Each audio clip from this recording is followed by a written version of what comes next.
Bonjour et bienvenue pour cette nouvelle box, la John Lemon. Alors notre mets aujourd'hui qui va se composer d'une ganache montée au chocolat au lait, d'un double insert citron et praliné pur qu'on va refermer avec un biscuit moelleux à la noisette, le tout posé sur un biscuit croquant à la noisette et notre dessert va être paré d'un joli spray velours au chocolat au lait, le tout décoré de zeste de citron confit. Voilà pour l'explication, maintenant on va attaquer avec la première recette. Pour le crémeux citron, on va attaquer par mélanger le sucre et la maïzena ensemble dans le bol pendant qu'on met notre jus de citron à préchauffer. Alors, pendant qu'il préchauffe, je mélange légèrement le sucre et la maïzena ensemble. C'est assez important. Une fois que c'est fait, je vais venir y verser les œufs par-dessus et bien les émulsionner, d'accord? Quand c'est des jaunes, on dit blanchir. Pour les œufs, on pourrait dire exactement la même chose, mais ça ne prendra pas la même teinte du tout.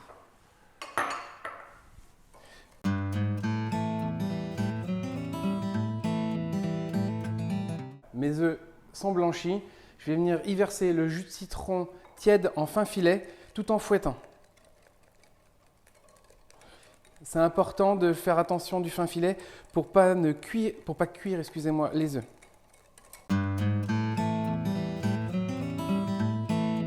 On va tout remettre directement dans la casserole. Comme ceci. Et là, on va se remettre sur le feu moyen, et on va fouetter jusqu'à l'ébullition. Et vous allez voir, la crème va épaissir comme une crème pâtissière.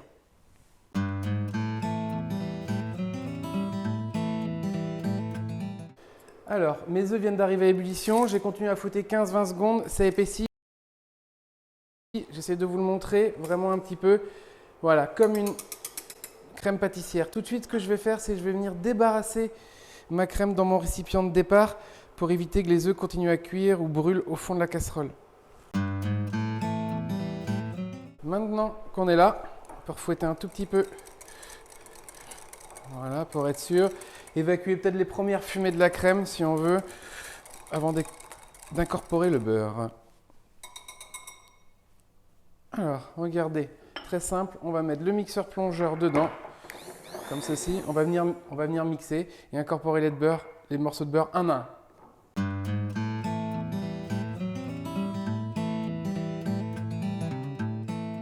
Quand on pense que tout le beurre est bien incorporé, moi ce que j'aime bien faire, c'est venir avec la maryse bien racler les côtés pour être sûr, et le fond, pour être sûr que tout l'appareil soit bien mélangé et homogène, comme ceci. Et je repasse quelques secondes, un petit coup de mixeur. Et maintenant, je vais prendre une balance, comme ceci, mon moule, donc le moule de base, et je vais venir verser entre 30 et 35 grammes, aux alentours de 35 grammes, de crème citron dans les moules. Alors il va bien falloir, bien entendu, remplir que 5 moules. Pourquoi? Parce que vous verrez que tout à l'heure, quand ils seront congelés, on les divisera en deux. Alors, moi je remplis le premier, comme ceci, vous voyez, avec une cuillère, tout simplement.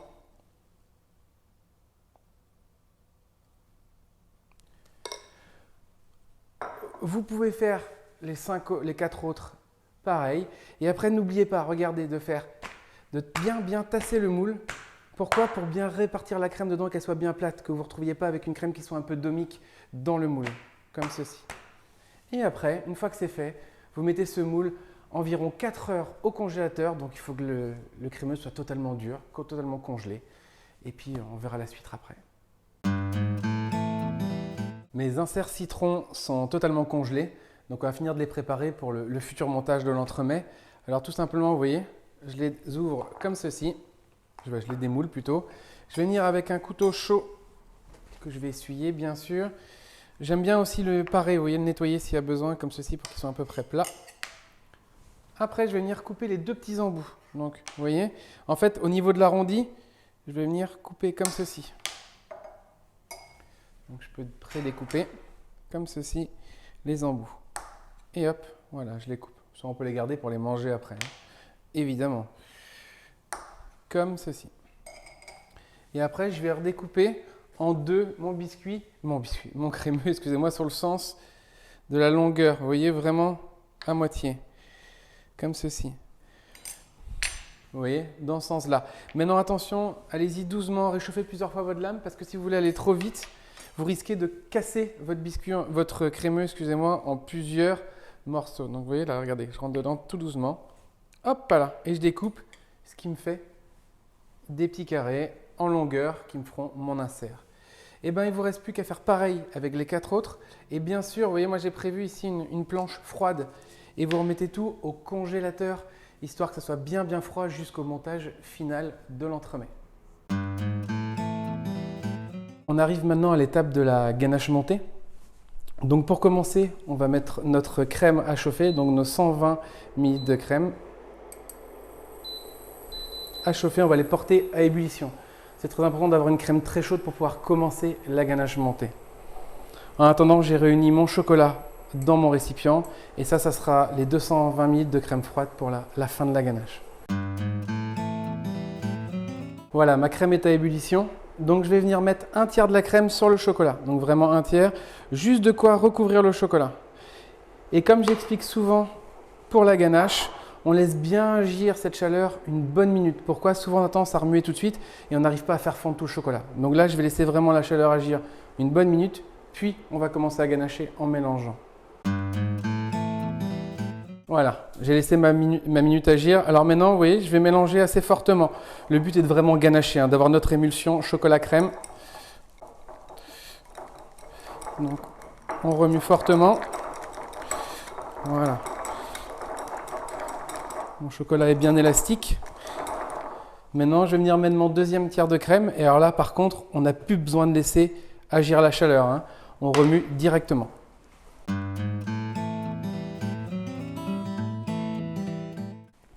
Je vais mettre le troisième tiers. Et je remélange à nouveau. Voilà, là ma ganache est prête. Maintenant, je vais rajouter les 220 ml de crème froide. Cette crème froide, toujours en fin filet. C'est très important pour ne pas avoir du chocolat qui figerait, de la ganache qui fige. Donc, en fin filet, continue tout en mélangeant. Petit conseil, arrivé à la moitié, n'hésitez pas à venir mettre un coup de maryse, de peur qu'il y ait de la ganache qui soit restée sur les angles.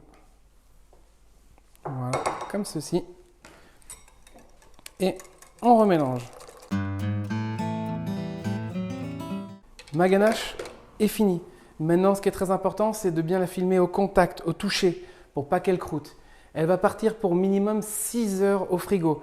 C'est très important parce que si vous la laissez pas assez longtemps et qu'elle ne redescend pas à une température de 5 degrés à cœur, quand on va vouloir la monter tout à l'heure, elle ne montera pas. Donc je vous laisse mettre le film au contact et la mettre au frigo pour 6 heures. On poursuit la recette avec le financier.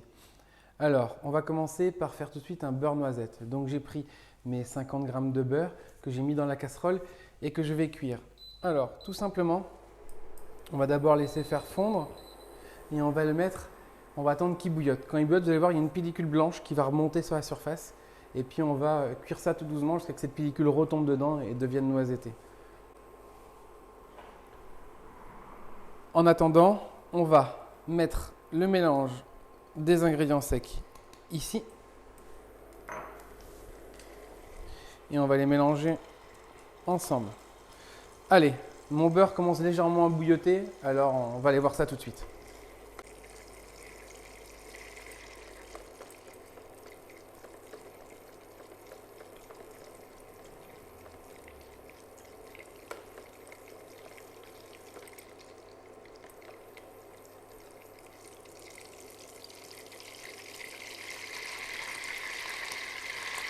Donc là, on fait ce qu'on appelle le beurre commence à chanter.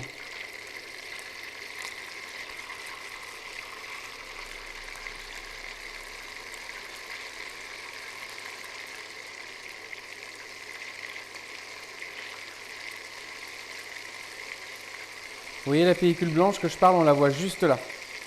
C'est tous les petits morceaux blancs. Vous voyez quand je remue légèrement, là à ce moment-là ils viennent de disparaître.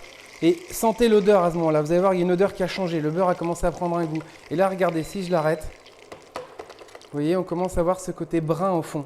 Là, c'est parfait. On arrête. Là, la recette du beurre noisette.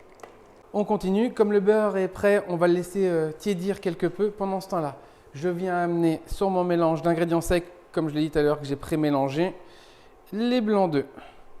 Tout simplement. Et je mélange. Alors, si vous pouvez essayer d'éviter de faire le cochon comme moi et d'en mettre partout, c'est que mieux.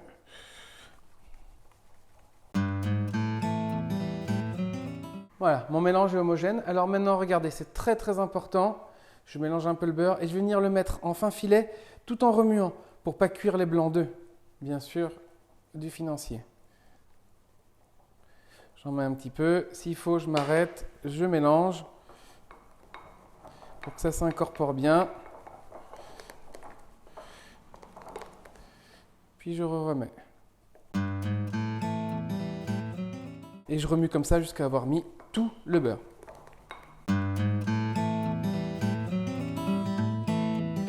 Messieurs, dames, petite chose. Là, je viens de finir de mettre le beurre. Regardez, il reste plein de petits laits caramélisés au fond. Ça, c'est le meilleur. Hein. Donc, bien sûr, on vient frotter et on essaye d'en récupérer le plus possible pour mettre dedans. C'est ça qui va donner ce petit côté noisetté et ultra gourmand au financier. Voilà. Maintenant que c'est fait, il ne me reste plus qu'à étaler mon biscuit. Donc pour ceci, je vais aller prendre une plaque et la feuille de cuisson. Alors, voilà ma plaque et ma feuille. Petite astuce, comme je l'explique souvent, pour être sûr d'avoir un rectangle qui fait la bonne taille, je vous ai mis 20 par 15. Donc du coup, moi je l'ai prédessiné. Bien sûr, on garde les côtés du crayon en dessous. On vient mettre. Si jamais, vous voyez, là mon biscuit est un peu liquide, vous pouvez très bien le garder une petite dizaine de minutes au frigo, une quinzaine de minutes au frigo afin qu'il épaississe un petit peu, que le beurre épaississe un petit peu. Donc moi je vais le ramener comme ceci. Voilà, il fait 3 à 5 mm d'épaisseur, c'est parfait, génial.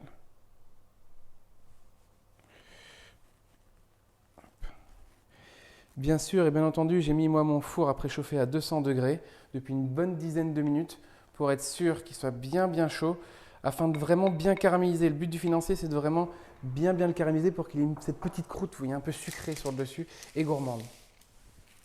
Voilà, il ne me reste plus qu'à le cuire. Mon biscuit financier est cuit, refroidi. Donc en fait, il ne me reste plus maintenant qu'à prédécouper. Donc comment je fais? Je retourne. Je décolle tout doucement la feuille de papier.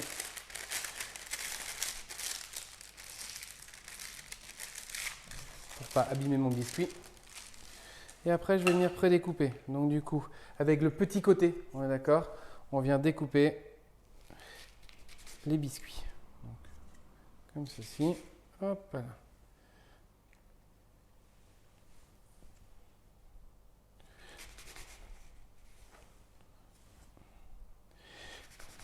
Et on fait comme ça pour les 10 qu'il reste. Et après, vous les mettez de côté jusqu'au moment du dressage. La recette du deuxième biscuit, le strudel. Alors, recette vraiment très simple à faire. On prend la cuve du batteur. Alors, si jamais vous n'avez pas de batteur, vous pouvez très bien le faire à la main. À la spatule, ça fonctionne très bien.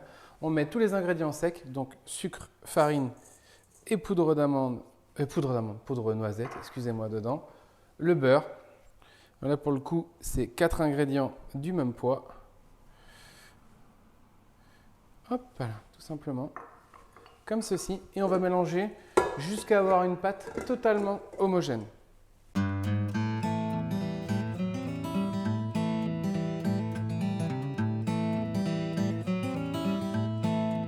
Ma pâte est homogène, donc du coup, il ne nous reste plus qu'à en faire une petite boule, une belle boule, je vais dire. Comme ceci, vous voyez, elle doit être vraiment totalement homogène, comme ceci. Et maintenant, je vais l'étaler sur une feuille de papier, entre deux feuilles de papier, excusez-moi, entre 3 et 5 mm d'épaisseur. Là, le rectangle qui fait 30 par 15, à peu près, ce qui va nous donner en fait la taille de ce qu'on va avoir besoin pour couper nos 10 biscuits. Alors, faites pas comme moi, hein. Les crayons vers le haut, histoire de ne pas avoir du crayon gris partout sur le biscuit. Et alors là, eh ben, on va étaler pour essayer d'obtenir ce bon rectangle.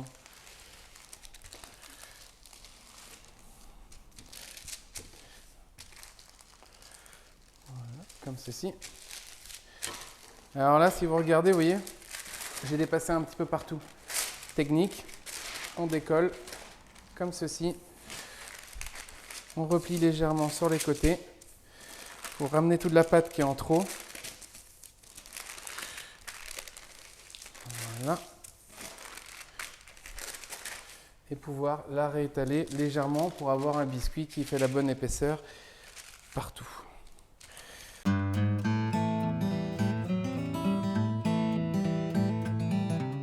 voyez, moi je suis parti un petit peu plus loin, mais mon biscuit fait entre 3 et 5 mm d'épaisseur partout, donc c'est parfait. Maintenant, ce que je vais faire, c'est que je vais le mettre au frigo ou au congélateur, alors entre 15 minutes au congélateur ou une demi-heure au frigo, afin qu'il durcisse, pour que je puisse bien tailler mes cercles de biscuits. Mon biscuit Strudel est froid, vous allez voir qu'il est même chez moi pratiquement congelé. Donc vous voyez, j'ai décollé la première feuille, je vais le retourner. Je vais décoller la deuxième feuille, comme ceci. Parfait. Et maintenant, avec mon emporte-pièce, alors ce coup-ci, du grand côté, je vais venir découper des biscuits. Et alors moi, je vais venir les placer sur mon tapis ici, Airmat. Maintenant, ça peut être une feuille de cuisson aussi, ce que vous préférez. La différence avec l'Airmat, c'est qu'il va vous faire un joli petit dessin, un peu nid d'abeille, quand vous allez l'utiliser après cuisson. Donc, il ne vous reste plus qu'à couper les 10 comme ceci.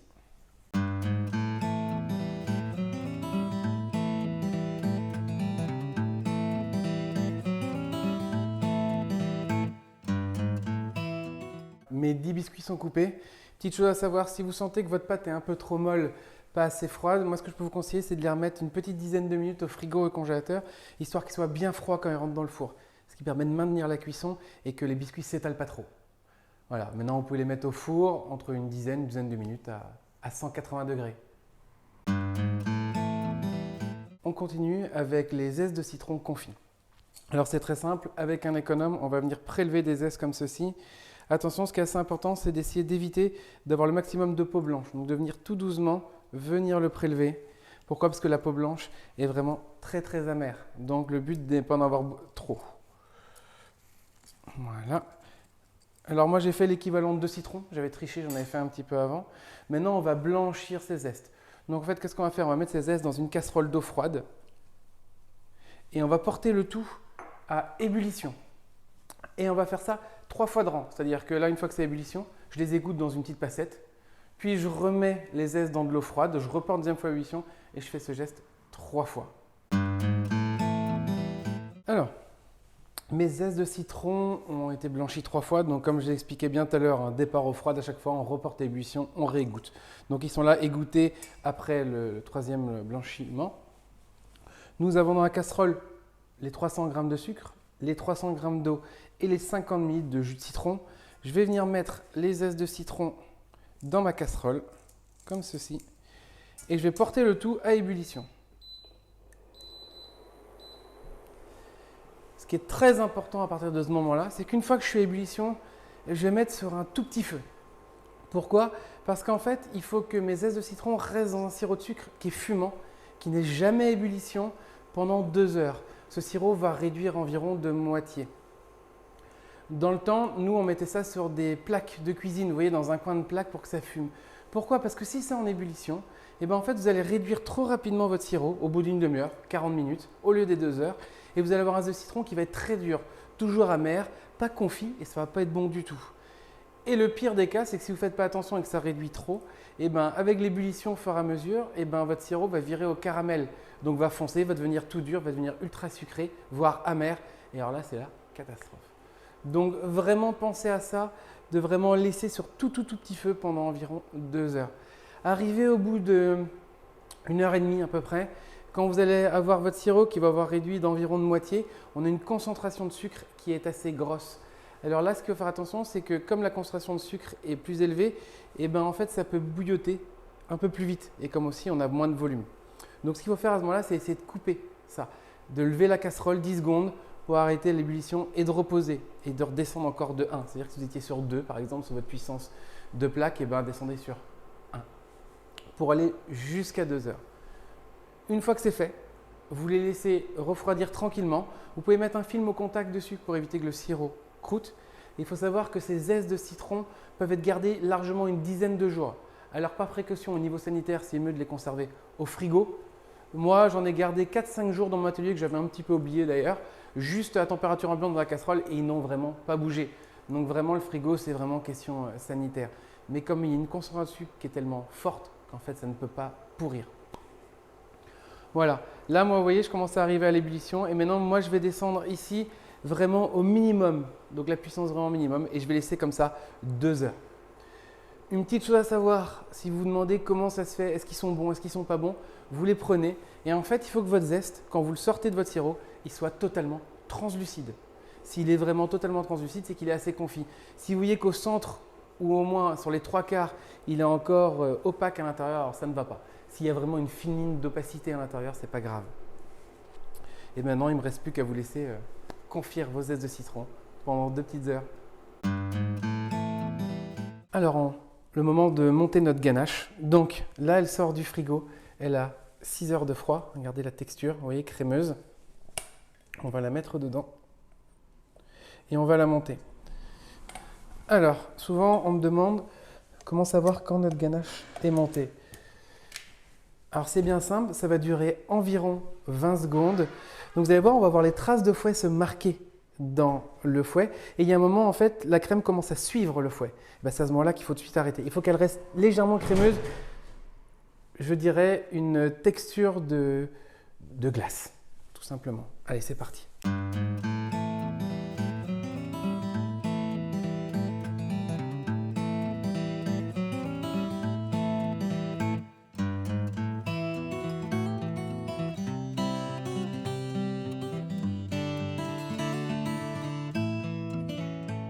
Ça a commencé à devenir vraiment un peu épais au milieu.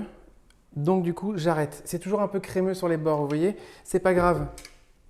Vous comprenez la texture de glace que je voulais dire? Regardez, ça se maintient mais c'est crémeux. Alors si jamais c'est un peu trop crémeux sur les côtés, toujours un petit coup de fouet à la main pour la finir, histoire d'avoir la bonne texture.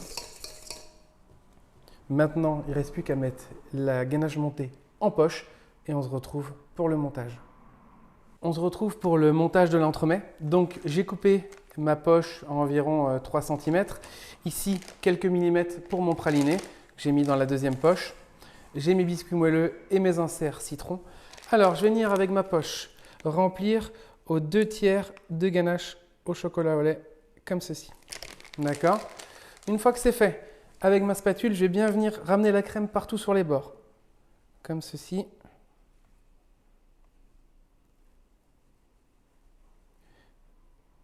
Il y en a partout sur les bords. Vous avez vu, ça me fait une petite crevasse. Au fond de cette crevasse, vous faites les 10 d'un coup, hein, en même temps. Moi, je vous en montre un, mais vous faites les 10. Après, vous allez répartir le praliné au fond dans les 10 entremets. Voilà, comme ceci. Puis, on va venir mettre l'insert citron. On va presser légèrement pour le rentrer dedans. Après, je prends un biscuit, comme ceci. Je reviens pareil et j'appuie pour que ça rentre. J'appuie légèrement pour bien le placer. Voilà. Alors oui, bien sûr, c'est la coup de chance du chef, hein. Il y a juste la crème comme il faut. Vous, à la maison, ça déborde un peu. C'est pas grave, vous raclez et vous mettez de côté. Vous montez comme ça les 10. Attention, petite précision que je n'ai pas dit. Vous mettez la crème dans les 10, vous mettez le praliné au fond des 10. Mais à chaque fois que vous allez mettre un insert citron, vous le finirez entièrement. Pourquoi? Parce que l'insert citron avec le froid risque de faire figer la ganache. Donc vous mettez le citron dans un, et puis vous le finissez avec le biscuit et vous raclez. Puis vous passez au second et comme ça jusqu'au 10e. C'est parti pour l'étape du spray velours. Alors la bonbonne, comme j'explique dans la recette, je l'ai mis 1 à 2 minutes dans de l'eau tiède, pas trop chaude, hein. C'est une bonbonne sous pression, mais la température du bain c'est très bien. Pour en fait réchauffer le beurre de cacao dedans. Puis après vous allez la secouer vivement pendant 1 minute. Écoutez. Oui, il faut entendre la bille aller et taper partout, hein, pour bien mélanger le beurre de cacao au spray. Après, on se met une vingtaine de centimètres. Donc, vous voyez, moi, par rapport au téléphone, vous ne voyez pas la bonbonne. Et regardez, je vais mettre des petits coups de spray. comme ceci. Donc vraiment par petits à-coups. Voilà. Après, qu'est-ce que je fais? Je retourne la grille pour bien sûr aller faire le deuxième côté.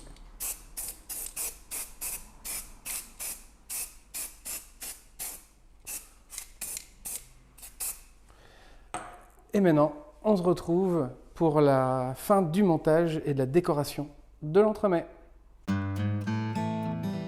La dernière étape, cruciale, le dressage. Alors, je vais venir prendre mes entremets tout doucement, comme ceci. Si vous voulez, on peut très bien s'aider. Je vais venir centrer mon entremet, comme ceci, et délicatement retirer ma spatule. Soit bien centré. Voilà. Pareil avec les trois autres.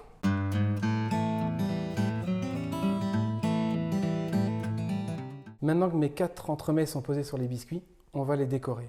Alors vous avez vu, j'ai mis à égoutter les confits, les zestes de citron confits, du sirop pour pas qu'en fait il y ait des gouttes qui coulent partout. Et je vais venir en déposer comme ceci où on a envie. Voilà. Tac. Si on veut, on peut en couper aussi en petits morceaux.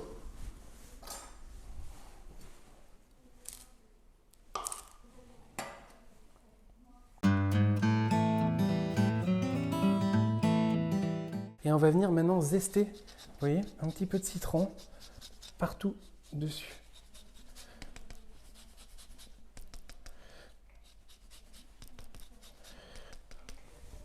Et alors c'est ce que j'expliquais, le sirop qui est là de cuisson qui est froid, vous voyez, froid, il est légèrement épais, sirupeux. Et bien maintenant, si vous le prenez par exemple avec un cure-dent ou avec cette pince, regardez, et qu'on vient tremper dedans et qu'on vient déposer, et bien on peut déposer des tout petites gouttes qui sont ultra brillantes, d'accord? Si jamais vous voulez en mettre plusieurs, regardez, vous pouvez très bien le faire comme ceci aussi. Voilà. Et ça affine la décoration, ça met ces petites gouttes brillantes, comme ceci, partout. J'en mets une grosse là. Ici, on peut très bien en faire une grosse comme ceci. Voilà. Et ici, on pourrait très bien en mettre une entre chaque.